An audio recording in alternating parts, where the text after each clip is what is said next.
In 2011, Julie LaBelle, a dance artist and the mother at that time of one-year-old twins, invited parents and their babies and toddlers to co-create dance with her at Creekside Community Center. They began with a question: what would dance look like in a world that accepted that small children are doing exactly what they should be doing all the time? In a martial arts studio, which has padded floors, they explored the physical world of babies and toddlers and preschoolers as the basis of dance, with movement founded in cradling, bouncing, chasing, rolling, crawling, unsteady standing, repetition. Within a year, that group was creating and performing choreography that saw parents completely absorbed in the creative possibilities of dance and in a new collaborative relationship with their own children. Over 4 years, they grew from 8 to 50 participants, and the project expanded to Trout Lake Community Center. The Dancing the Parenting group now performs and leads workshops in preschools, and dance centers and education conferences, and children's festivals. In their work, growth, change, and development are inevitable, as it is linked to life itself. Julie LaBelle is now establishing a new group of parents and babies as she builds another project exploring dance with school-age children and their parents. In 2012, artist Anthony Schrag set up a studio, a desk, in the lobby of Trout Lake Community Center in East Vancouver. Initially, community members engaged with him by bumping into him, trying to work out what he was doing in that lobby. Anthony slowly sank into community life through conversations, provocations, and activities. Over 1 year, Anthony and community members undertook a diverse group of creative projects, including a concert for dogs in the off-leash park area of Trout Lake, a community center sleep-in for International Nap Day, and then what you see here, a Guinness World Record attempt to make the world's biggest circle of people holding hands, in this case, all around Trout Lake. And they also produced a community video that had the title, Are There Trout in Trout Lake? Does anyone know? Yeah. Their work together played an important role in returning Trout Lake Community Center to the heart of its neighborhood after the center had been closed for 2010 Olympics and related construction and renovation. In 2014, Montreal choreographer Sylvain Aymard brought his dance project Le Grand Continental to Vancouver. In community spaces across the city, participants of all ages, backgrounds, and abilities worked with Vancouver dancers, choreographers Laura Barkley, Anna Crawlis, and Caroline Liffman under Sylvain's direction in order to learn 30 minutes of very challenging choreography combining swing dance, line dancing, salsa, and more fluid contemporary dance. Technique took a back seat. They focused on memory strategies, peer support, stamina, physical fitness, self-care, moving as a group, confidence, commitment to expression, supporting each other, and finding joy. 75 community dancers presented Le Grand Continental on the Queen Elizabeth Plaza as part of Push International Performing Arts Festival, January 2015. Once a group of strangers, now a community of dancers, the Grand Continentalists continue to work together. Led by participants Mark Haney and Diane Park and dancer Caroline Liffman, they continue to develop new projects of their own. So projects like Dancing the Parenting, Are There Trout in Trout Lake, and Le Grand Continental are already taking place across the Vancouver Park Board. They are accessible, engaging, diverse, and we believe that there could be many, many more of them. These community-engaged art projects can and are taking place in many environments, in health, in communities, in parks, in recreation, rather than art settings such as dance schools or theaters. This makes sense as community-engaged arts, leisure, recreation, health, and community building share many foundational principles and goals. So welcome to Community Engaged Arts. My name is Cyndy Chwelos, and I am an arts programmer as well here at the Vancouver Park Board, and I'm also an educator at Langara in their diploma and recreation programs where we teach CEA, and welcome all my students out there. Marie Lopez comes to this practice with 25 years in public education in museums, and it's a pleasure to work with Marie.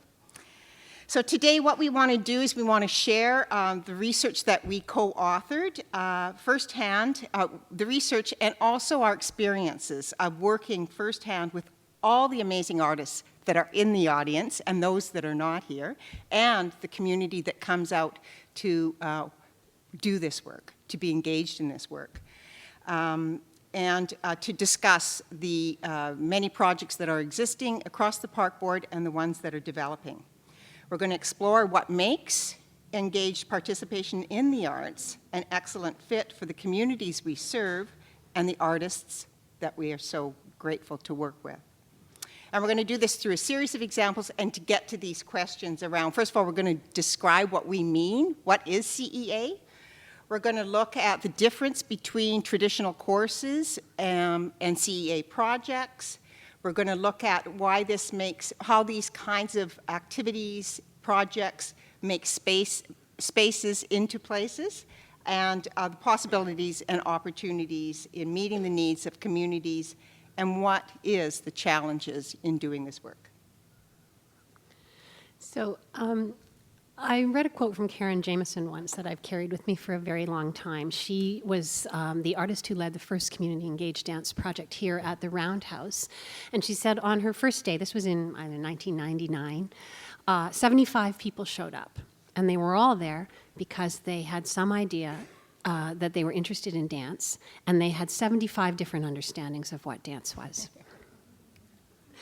There is really no single way to make community-engaged arts. It takes many forms that exist on a spectrum rather than in a hierarchy.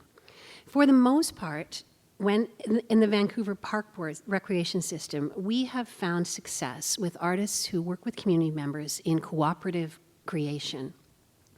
In these projects, the artist creates a scaffold for participants who may not think of themselves as artists to contribute from their own experience, and they work together to develop a cooperative creation.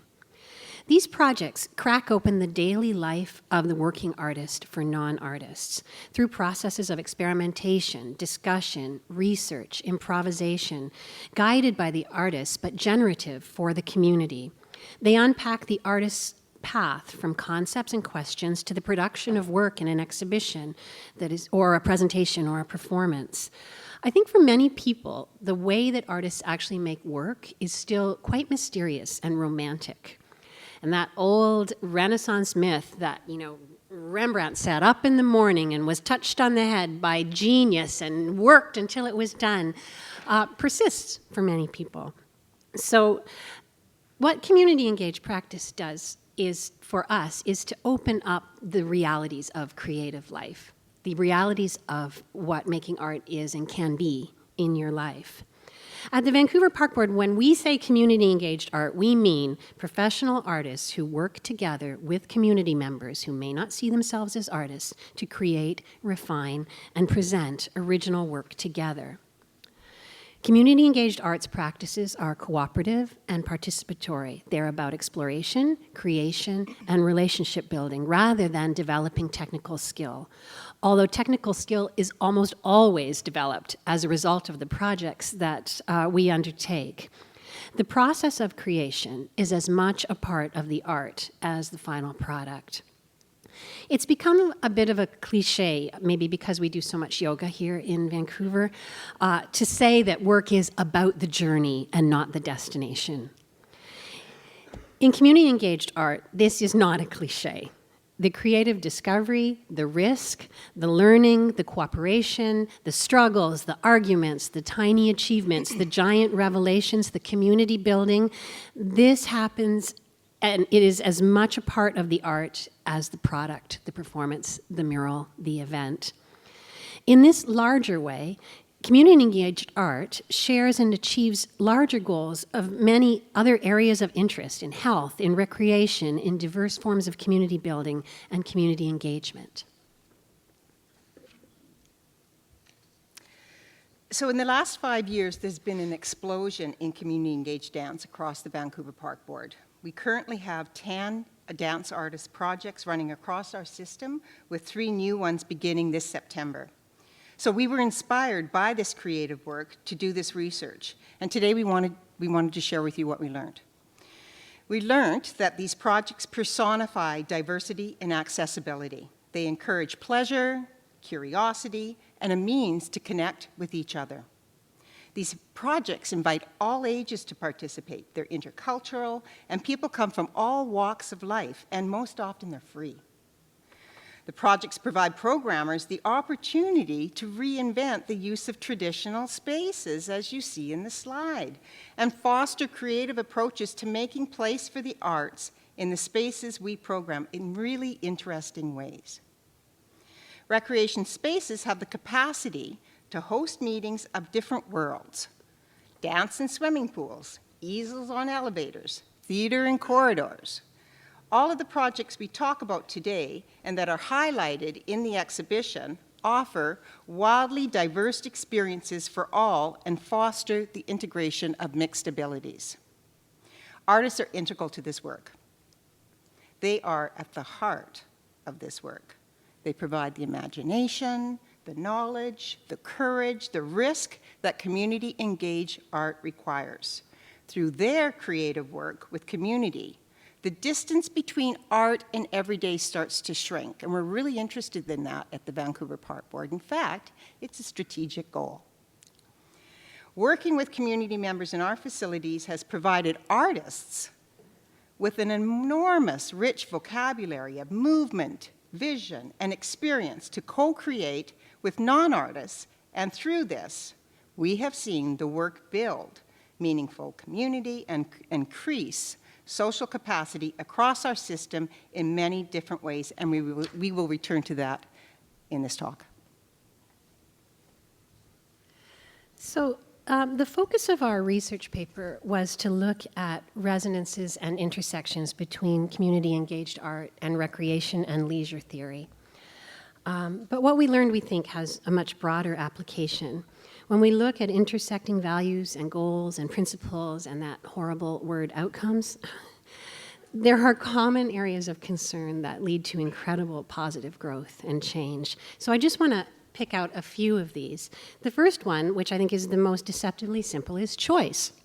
I learned, being an arts person, not a rec person, that in leisure they talk a lot about choice.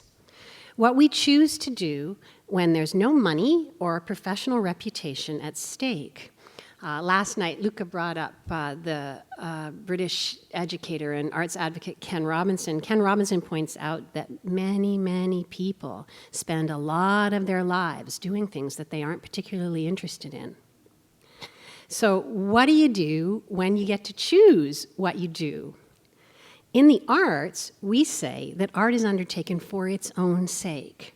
The philosopher David Stendhal Rost observes, "We do not dance in order to get anywhere. A piece of music does not come to an end because it has served its purpose." And while I'm flinging around philosophers whose names are hard to pronounce, Alvino and Ellen Dissanayaka remind us that art is amazing not because the things that we make are so special, but because making special is special to us.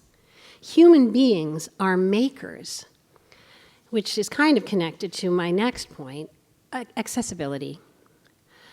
It is not only that these projects are free, many things in life are free, but they are inaccessible to thousands of people for different reasons.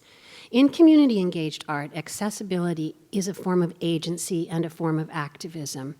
The work is open. It involves people of all ages, cultures, backgrounds, economic situations, physical abilities, arts knowledge. I think when most people think about who dances, the person who comes to mind is a slim, white woman in her 20s with a bun. In community-engaged dance, the dancer you are now, not the dancer that you were or the dancer that you're gonna be if you practice and practice and practice, is the dancer everybody's interested in. Come as you are, do what you do, and you'll make something amazing. Sarah Lapp, one of the artists involved in the All Bodies Dance program, in our paper talks about the value of having a project like All Bodies Dance in an art space like the Roundhouse, not a space that is focused on support for people with disabilities, a space that is focused on people making art together. This is not only about access, it is about agency. But for Cindy and me, one of the real eye-openers was in community building, understanding community building as it relates to community-engaged arts. One of the participants in the Roundhouse Ageless Dancers told me that they became a community by learning to be an ensemble. She said the hardest thing when I started was not only to dance and improvise, but to do it in relationship to other people. Thinking about how my movement relates to the movement of others is new. In a group, I look at everything quite differently. I'm always aware of the other dancers, what they're doing, what they're not doing, their tempo. A participant in the Grand Continental noted, it's good to be reminded people don't all learn the same way. They don't learn the same things at the same speed. They don't get results in the same way. Everybody's different. A process like this really brings this forward, our different abilities and our different places. People who might struggle are comfortable struggling because they know that we're all there to support them. We come together. And another dancer from the Roundhouse Community Dancers said, we build dance from an awareness of each other. We feed off each other's movements, improvising, listening, taking time to feel where someone else is coming from. The dance groups that we have had a chance to observe and learn from discuss, they get frustrated, they grumble, they gossip, they argue, they reflect, they negotiate, they love each other, they drive each other crazy. They are passionate and vulnerable and involved. In his essay, Conversation Pieces, the art historian Grant Kester argues that this is key to both art making and community building. The very act of making something together builds community as individuals figure out what they think, what they feel, what they can contribute to this company of others working towards a common goal. Even when you disagree, you're in it together and you gain insight into yourself and into others. It's practical, it's aesthetic, it's social, it's physical. While dance work, contact improvisation, ensemble thinking, builds an embodied understanding of how to become a group, participants also find ways to work together as a community. That is not something that most people think about when they think about making art. Our case studies reveal how projects born within the recreation system have the capacity to change thought and practice in health, in education, in recreation. We have learned in our research that community-engaged art contributes in amazing ways to capacity building, both in community centers and in culture at large. One of the buzzwords that we hear a lot about these days in recreation is social capital. Langara students out there, you should all be nodding. Social capital, right? Succinctly, social capital refers to the collective value of all our social networks and the inclinations that arise from these networks to do things for and with each other. We support each other, we invest in community, we change the world. Now, last night, Nancy was asking a question of Luca, how do we take this work from individual projects and make it life-changing? The larger community cultural dividends that we have seen in community-engaged work in the Park Board has been quite remarkable. Groups like the Roundhouse Ageless Dancers and the All Bodies Dance Project are right in the middle of very critical conversations about about the changing nature of aging and about dismantling the way societies perceive disability. Early childhood education is beating a path to the door of Julie Labelle and Dancing the Parenting. People who are interested in emergent curriculum, in child-centered learning. This is intensely topical in rethinking early learning and family life in the 21st century. Groups of strangers come together around an interest in dance. In creating work, they become communities. They hang out, they go for coffee, they see dance shows together. They trust each other. These communities then become communities of confident peers who give back to culture in myriad ways. They perform in their communities, at conferences, at festivals. They speak about their work in 1,000 different contexts. They begin to develop projects of their own. They have impact and agency. So in our research, we wondered about the difference between CEA projects and traditional dance courses. And that you would sign, why would you sign, sorry, just wait. That you would, we looked at the difference between these two, that you would sign up for at a community center or at a dance school. And what we found out was that in current practice in the recreation environment, offering a range of art classes like intro to watercolor, adult ballet, level 2 pottery, belly dance, constitutes a robust arts programming. So typically, courses follow a traditional model for teacher-led instruction and focus on technique and skill development. This model is what we call discipline-based and is usually delivered in a traditional educational model. Teacher at the front, set curriculum, fixed outcome. At the end of 10 weeks, you'll know how to hand build a pot and will have had some experience throwing clay on a wheel. We found in our research that artists and programmers and participants all perceive the fee-for-service model as linked to certain expectations. Participants generally come in with an endpoint in mind to learn a new skill or to expand upon an existing body of knowledge, to practice, to improve. Whereas in CEA projects, they invite the community member into cooperation with an artist. In this model, participants come to understand and experience how art gets made. In the case of a CEA project, as Marie said, you enter the project as the dancer you are, not the dancer you could be. The focus is on the development of the project together along with the artist and the community members in the room. You create something together. It takes us back to that fundamental belief that everyone is a maker. As Karen Jameson, the dance artist, describes this process as radical inclusivity. Make space for anyone who comes, whenever they come, for as long as they can stay. So an ageless dancer told us, I've taken dance classes. You show up, you learn the steps and technique, it's fun, but in community dance, the key piece is how it evolves from the participant and the lead artist. There's a give and take in how everything develops. It's emerging and evolving as we go. I like the contrast of doing both. A recreation programmer observes the beneficial contrast between the expected product and the emergent process. Classes. People come for a specific service. They want to learn a specific skill. They sign up for a number of weeks, and there's a cost. CEA brings in a totally different skill, something unique, something completely out of the box, or what an instructor wouldn't propose. And they often bring in a whole new community, plus our community. We really want to highlight that CEA projects are typically free for people to participate in.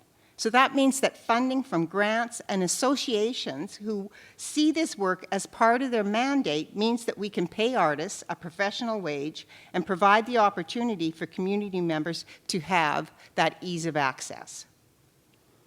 But it's also about removing the fee-for-service relationship between a teacher and a student. For example, a dance artist told us, when people pay for their classes, I deliver a model they are most used to. Whereas in CEA model, I have the permission to use the time in a more exploratory way. We have more time to go to the edge. We might try something that really doesn't work. The experimental place is important to dance, rather than feeling the pressure to be more concrete, to provide a product or a service. So really our research points to and suggests how offering courses and CEA projects side by side can provide an opportunity to go wide and deep. The shorter, less invested experience of a class brings an introduction to new skills.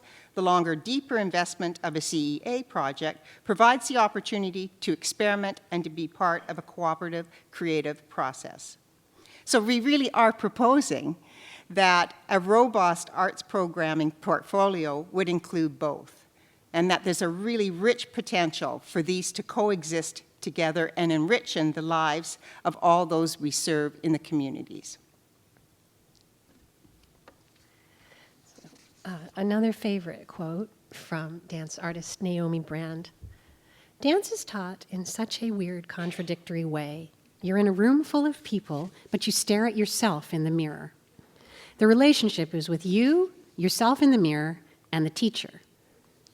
In a community-engaged project, people come for a different kind of investment.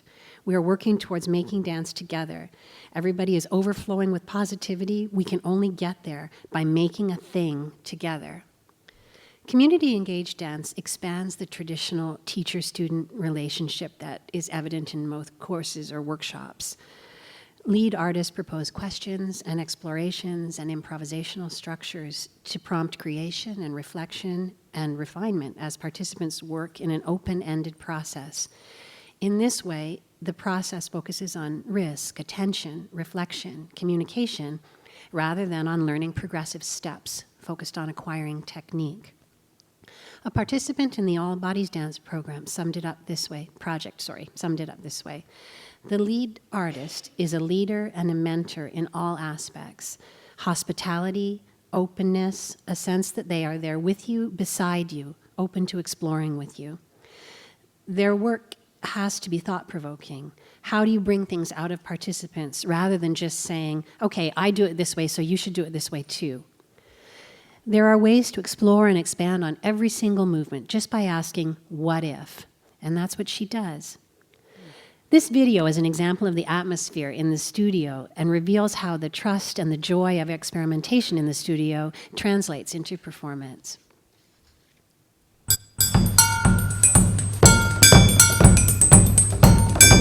Down through your tail into the snare, into the floor.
The All Bodies Dance Project.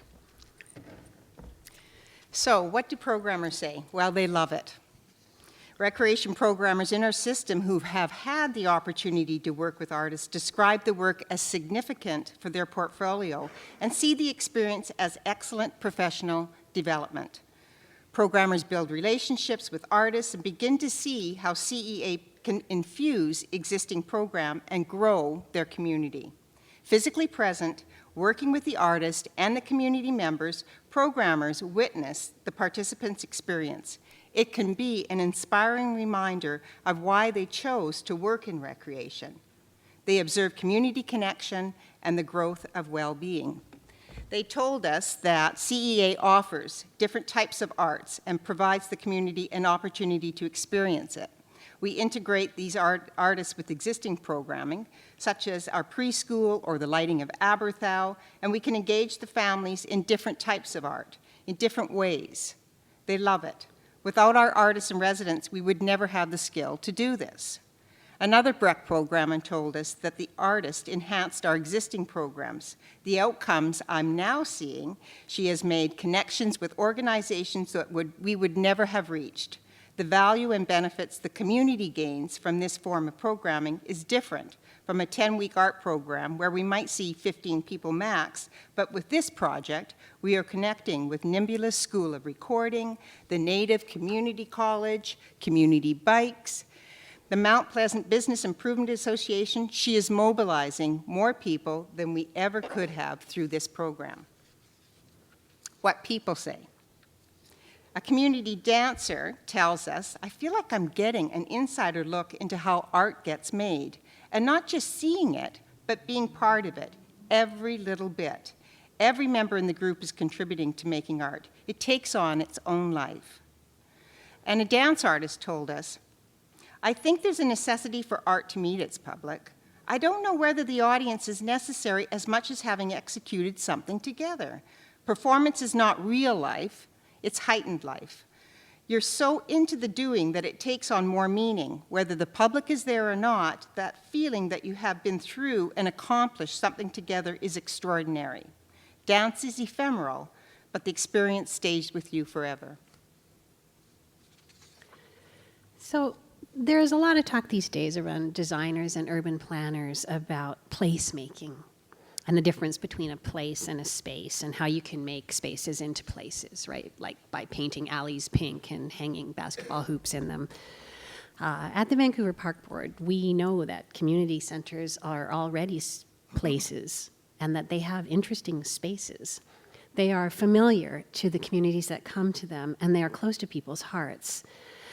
But we find that these places that people know well can show unexpected faces when they are put to unusual uses by community-engaged arts projects. Community-engaged art becomes transformative placemaking in our context. This work works well in non-traditional art spaces for a number of reasons. First of all, because art is coming to where people are, rather than asking people to go to traditional art spaces. A place like a community center allows for the slow development of projects and offers the multiple functions of the space, as well as access to wildly diverse participants who already see this space as their place. It breaks the spell of the gallery or the theater. It's a workspace, it's a performance space, it's a place to hang out. Dance can happen in unexpected and intimate spaces. The downside of this work in settings like this one is it's unexpected. Projects might be easier to populate in spaces where you expected to see them: art schools, dance studios, theaters. In community spaces, we have to work a little harder. Projects can be slow to build. Participants will sift in and out as they figure out whether this is for them. Oh, sorry, I lost my spot. In community centers, we know that if people just focus on the activities, you can come here to take Ballet 101 or an Introduction to Pottery, it's trivializing what happens here in terms of the way that community comes together. And sometimes people will trivialize the work that artists do in community, but we know that it isn't cute to see toddlers connecting with their parents through movement. We know that it isn't a heartwarming social service to see standing dancers working with dancers who have mobility aids. We know that this is personal development, it's community building, it's placemaking, and it's building culture. Nice. You again, Marie? There's a lot of risk in this work. Okay, we showed this slide at the BCRPA, no one laughed. They were scared. It was a moment. It was like, risk management issue. we could see them thinking. Anyway. There's a tremendous amount of risk that comes with this work for everybody involved. Julie LaBelle talks about participants that she has worked with over the years in community-engaged practice. She says, somewhere down the line, somebody told you, you have the wrong body type. You can't keep up. You're too old, you're too young, you're not flexible enough for dance. People carry all of this with them into the dance studio. Further, there is a lot of pressure for participants who are entering a situation where you are not told what to do. It is the artist's job to create a safe place to take these risks. And again and again and again, participants are told that judgment is suspended. Artists model hospitality and openness, and trust grows and becomes reciprocal. As one of the dance participants says, we do take risks in front of each other. The artists set the groundwork so that when we come in, we're open, we're not judgmental. We create an atmosphere that allows us to take risk. Even within that, the first time you go out there and do a movement of your own, it's completely traumatic. What do I look like? What do people think I look like? The more you do it, the more you realize that if you're doing something different from everybody else, it's probably a good thing.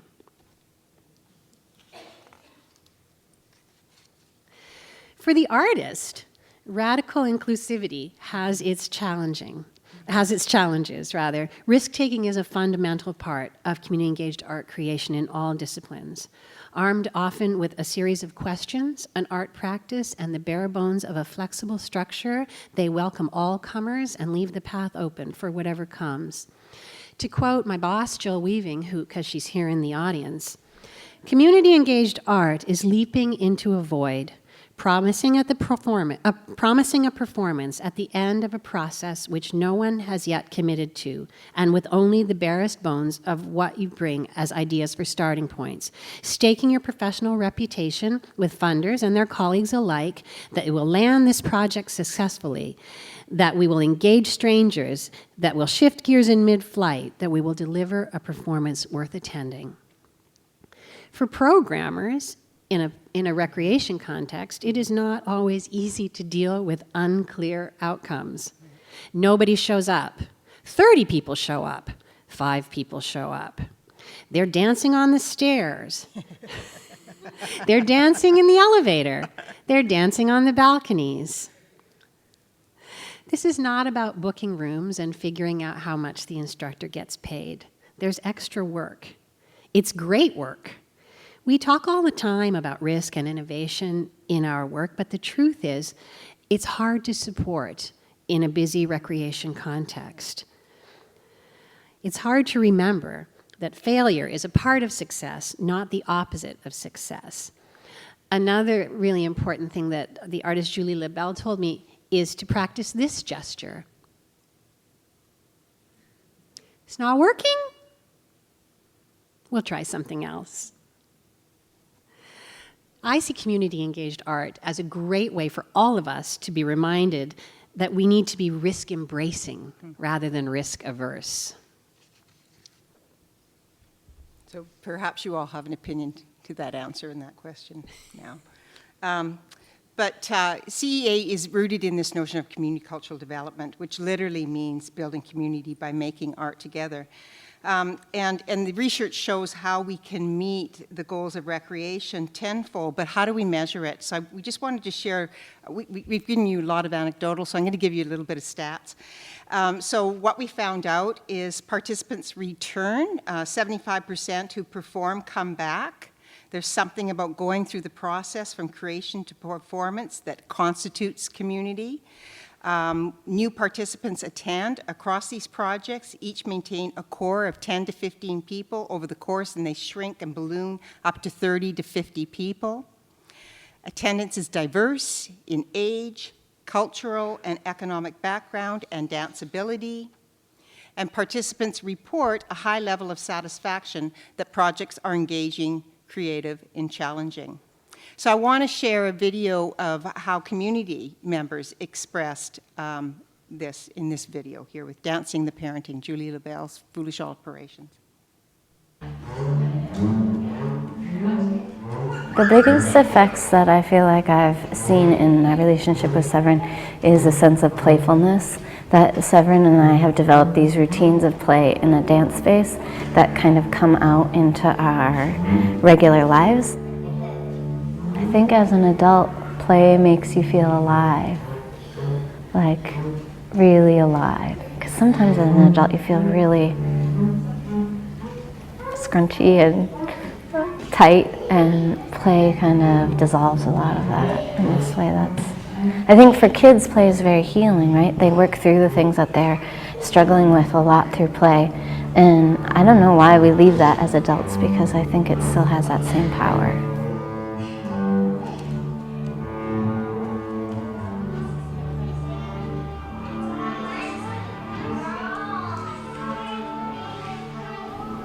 Well, she was really young when we started. She wasn't even rolling over yet. So it was really interesting working with her at that stage and working with her through the practice as she develops. Having a sense of play together is so important. Both parents and children really benefit from having that time of unstructured play. Just strengthening the relationship and that bond is so crucial.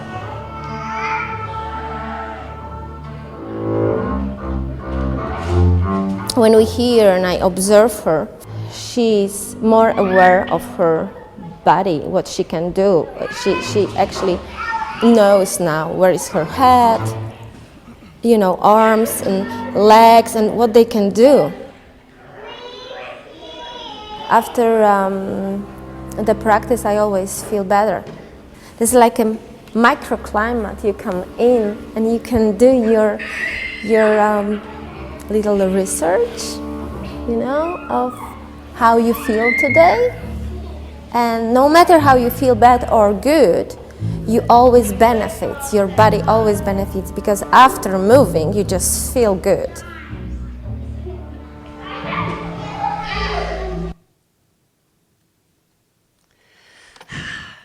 That video is like taking a Paxil. It's just like, oh, I feel so much better. So why do we do this? There are recreation people in the room. You know there are lots of ways to build community. You know that this pick-up soccer leagues build community, sign up and sing choirs build community. So why do we do this kind of work with this level of investment? We believe that innovative creative practice makes the ideas and emotions and questions and visions of the participants visible. Artists' knowledge and expertise brings ingenuity, skill, and innovation. We know that arts are a way to come to know and share what we think, what we feel, what we imagine about ourselves, our communities, our histories, our futures. We know that art in everyday life is surprising and engaging and delightful and enriching. Art is an act of communication and it is an act of advocacy, a way to figure out what we think and care about and share it in creative ways. There are many, many pathways to building community, but making art is a particularly rich way to understand who we are. I go back to my old friend Elliot Eisner, who says that art enables us to develop the ability to make decisions in the absence of rules. When we look at community-engaged practice, we see that it is not about making everyone into an artist, but exploring what the arts can be in your life. You will end up a different kind of thinker, a different kind of maker, a different kind of audience member, a person with a different understanding of what creativity means to you. And in these revelations, there is agency to change the world. Marie and I are very fortunate to work for the Vancouver Park Board, who have a mandate to do this work. We do have an arts policy that, as you can see there, recognizes the arts as an essential element in a vital, creative, and balanced city and seeks to actively facilitate participation in and access for the arts for all, and they support this work tenfold. The policy was revised in 2004, and it clearly affirms values of creativity, inclusion, community, and collaboration. Community cultural development has continued to grow and change through CEA projects across our entire system. So we're very committed to this idea of integrating the arts into everyday life, and we put forward that CEA is a way in which we can meet this vision. So for over 22 years, the Vancouver Park Board has worked to achieve these goals by building a professional staff of arts programmers to support recreation programmers in integrating the arts into their centers and to oversee new kinds of community-engaged opportunities in the arts. We've invested in the Roundhouse as a laboratory space for artists and residents projects and larger collegial learning, which is what you're here today with, about CA that can have import in community centers and whoever else is in the room across our system. We annually fund artists and community projects through the Artists and Communities Neighborhood Matching Fund and the new Indigenous, Non-Indigenous Reconciliation Program and our field houses. And we work to build diverse funding, space, and programming partnerships that put more artists into community settings on long-term projects. The Vancouver Park Board recognizes that the community center environment and parks are ideally suited to art making that seeks to embed creativity into everyday life, and how the founding history of the community center as a neighborhood gathering place can create this intertidal zone where public place and art space can meet, offering flexibility for projects that run the gamut, from casual open mic jazz in the lobby to amazing dance projects in parks. So, over the next 2 days, we'd like to spend some time with you thinking and watching and talking and moving to explore these questions.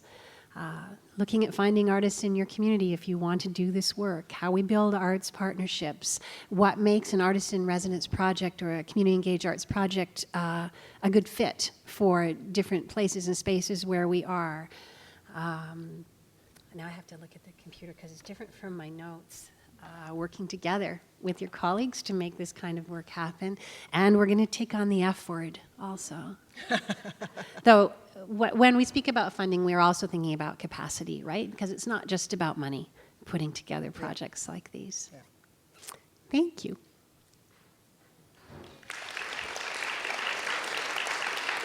Any questions? Comments? Thoughts? Terry, do we have a mic for questions? Do you want to tell? And the lovely Caroline Liffin. You want to tell them about the day? About the what? Do you want to tell them about the day? Oh, yeah, after questions meeting. Oh, now we can see you. This is much better. Great, Sam. No? Yeah. Okay. Flick the button. No, it's No. still not. Try now. There we go. What's the definition of the word community? Oh. I'd have to go back to Karen Jameson and the 75 people with 75 different ideas of what dance means to them. Yeah. I think community is a very slippery term, right? It's always in flux. But communities are groups of people who come together for different reasons to support each other and share and make together in different ways, in the work that we do, at least.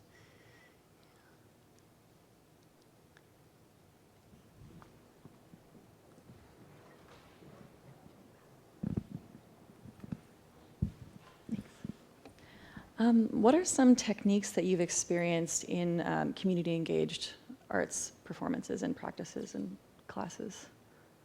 Like, what do you... Can you be a little bit more specific? Techniques yeah, like, around... what are some methods that you've experienced in engaging the community to create together? Like, there's questions that you ask, there's exercises that you lead. Do you have anything specific that, you've remembered? Well, sometimes it's an artist-led residency, so the artist is on site for X number of months. Sometimes we do guerrilla work. We'll locate a dance project in the lobby, like Anthony did, where he set up in a place so you bump into it. So that's a strategy that artists will use. I think that that question is probably better answered by the artists Probably that you're going is. to meet over the next couple of days. Yeah. So you'll see some of the techniques this afternoon, and we're going to talk about some of them more. But I'd rather let the artists unpack those for you going forward. Hi, thank you so much. That was so inspiring, and I really appreciate the effort that you've brought to this research. I guess for me, as a teacher, as an artist, as somebody that is involved in these kinds of projects, I sometimes encounter resistance. And I'm wondering, how do we address people who sort of say that's not for me when it is? And I'm curious, about resistance both within the institutions that you are trying to do these projects, but also just among people who come and just are disappointed or feel that this isn't the right thing or that it wasn't what they signed up for. Yeah, well, I mean, that's another really great question to bring an artist up here to talk about too, right? I think maybe you're talking a little bit about two different things. I think within organizations, the best way to think about resistance is, as I said, a responsibility to risk, right?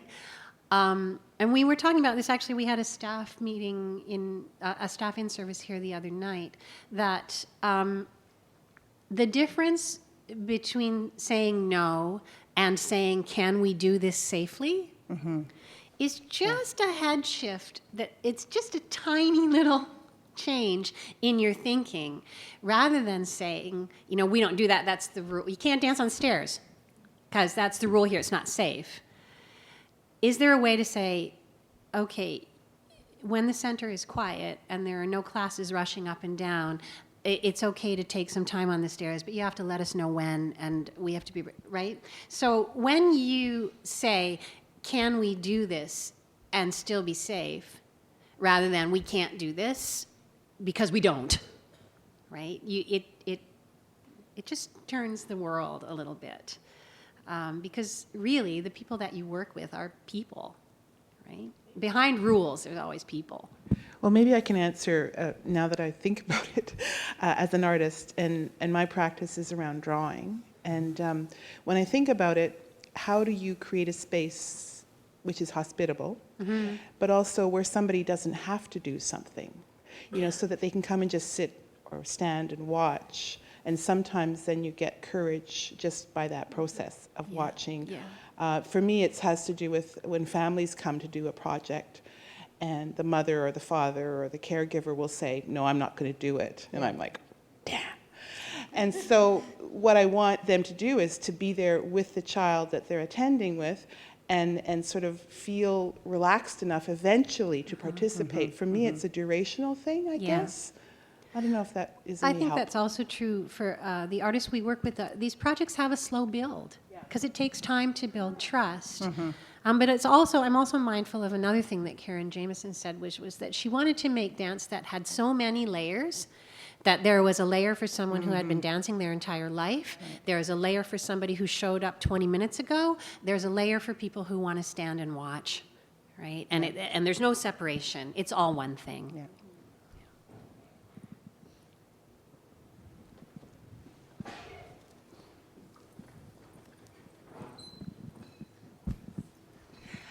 Do you have any tips or experiences on how to engage groups that aren't coming to our community centers, whether they're newcomers or there's a language barriers, or it seems a little bit more easy to access people who are already here, but those who aren't, how are we reaching out to them? How are we selecting artists that would speak to them, etc.?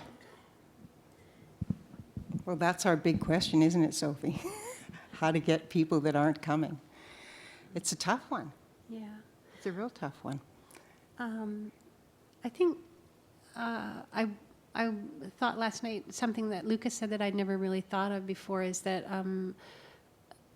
when people come and see the work of their friends and family, they see their friends and family differently, and it makes them think about themselves differently. So I don't take those networks lightly, that the people who come are connected to people who don't come and can be drawn into the discovery, right, of something that neither have seen before. I know that at Made in BC, there's a lot of outreach that happens, that you go out to where people are and start that way, and then come in to your spaces.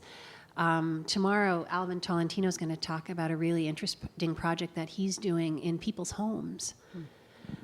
So there are a number of different creative ways, I think, to go out and come in. I hope also maybe this afternoon, Margaret, you talk a little bit about the experience at Moberly and the Chinese and the Punjabi groups there that have grown really large through a community engaged dance project. So yeah, it's a tough, there's a lot of answers to that question that I hope will come out more as we hear about different projects over the next couple of days.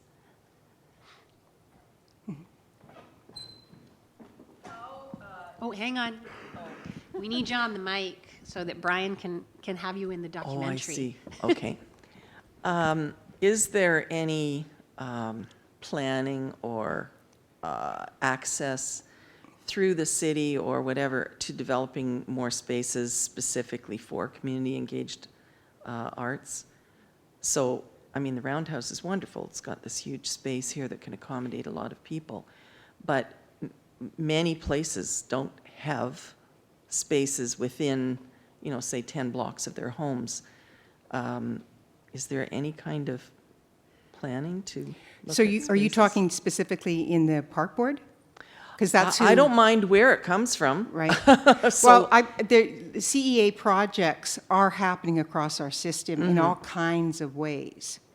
So I'm not sure if you're asking that specific Are you talking question. about like performance space? Like, I'm speaking about an internal space that is 4 walls, a roof, floor, maybe some windows or whatever, and that has, could be used, could be accessed for these kinds of projects, other than the 1 or 2 places that I now know of. I don't think the there is. Roundhouse and Moberly and so on. I don't think there are 1 or 2 spaces. Yeah. I think that, I think this well, is when a you huge- if you see Luca's project last night, it happens in hospitals, it Yeah. happens in parks, happens in gyms, happens in karate studios, happens anywhere you've got space that people can gather. I think that one of the most important things about community engaged practice is it doesn't have the rarefied necessity for the studio, except in certain circumstances where you really need a sprung floor or whatever. So that these projects do happen all over the place. And artists lead us. They guide us. They come with their imagination and say, what if? And then we bring it and say, okay, yeah, In let's the make this swimming happen. pool, Yeah. right? In the dressing room at the Right. swimming pool. Does that get to what you're at? Does that help? Well, The field houses, yeah. Yeah. And locating artists in these field houses in parks is another strategy, getting back to that question around strategy and outreach. So we're working on it. We're working on it. Yeah. It's a work in progress. It's right? more about getting places to say yes Yeah. than it is about finding places. Right? okay. Thank you.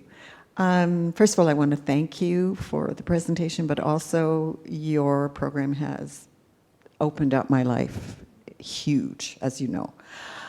We I pay li- her. Just I live in Burnaby. It's a long schlep to come here. I Yeah, make it. there you go. And years ago, when I worked at what used to be the Burnaby Arts Center, we had wonderful programs. I would like to know why and how what's going on in Vancouver Parks Board can be, what's those words, those big words, satellited out to other Yeah, parks boards. yeah. And is that happening? Is that possible? Well, there's a lot of people from other municipalities here today, arts programmers and organizers. And one of the things we're going to talk about this afternoon is we've got a panel to talk about capacity and how capacity building and how is this work possible to, I mean, it already is existing all over the place, but how is it possible to grow it? Yeah.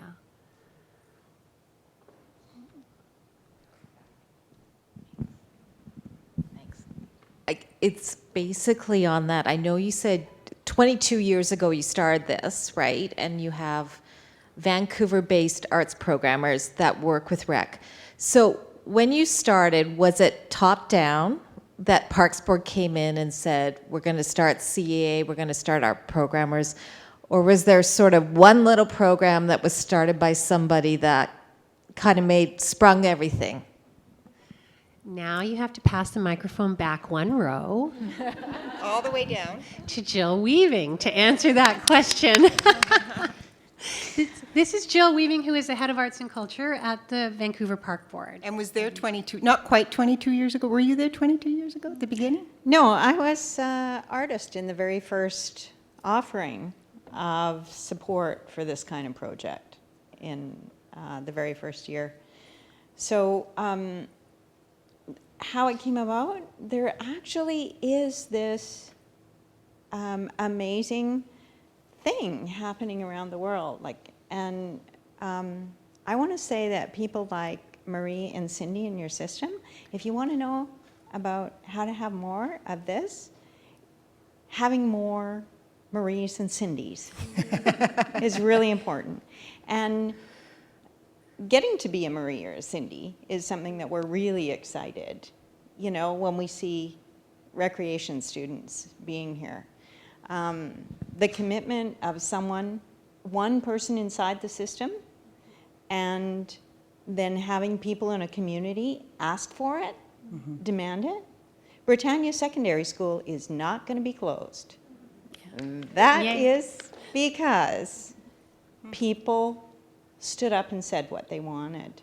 And they said it loudly. And they said it to, you know, the elected officials. And they said it to the heads of school boards. And so what happened was there was someone who actually, Susan Gordon, who was my predecessor in this position and my mentor, and Lorenz von Fersen, who was at the city working with funding programs, and they caught a whiff of what was happening in Australia, in England, that this kind of practice was something that artists were exploring and people were embracing where it was possible to offer it. And so they set to work, the two of them, to create some opportunities. That very first year, there was 4 artist in residence, now artist in community opportunities. Marion Penner Bancroft, Naomi. Anyway, there was 4 artists who got there, who'd been coming from different practices. We didn't have a deep pool of understanding about what this practice was. So we kind of learned as we went, and it grew from there. And it really is about people externally in the community and people internally, you know, believing in it, knowing it works, figuring out, you know, what they need to know in order to play their part, and sharing what they learn, sharing how much they like it. Yeah, going to it and then bringing your neighbor. That's a huge part of what it is and how it works. So yeah, go out there and advocate. You know, if you work in a system, tell them you want these 2 to come out and talk to your recreation crew with this, and one of the dancers who will get them up and moving. It really is about people saying they want it, in terms of having it more of this happening, more so that more of the community centers in our system feel like this place. We've got community center associations with each of those community centers. Not-for-profits already there. Opportunities to apply for some of the funding that's needed. Buildings that have staircases and outdoor terraces and all these unique places that it can happen in. So it really is about the will of what we want in, you know, our communities, and letting people know. Thanks, Jill. Yeah, thanks, Jill. Anybody else? Can I just say that we are right on time? Oh, are we? I know, right? All right. I didn't realize that. That's great. We're going to take a coffee break now, and then when you're in 15 minutes, we'll come back.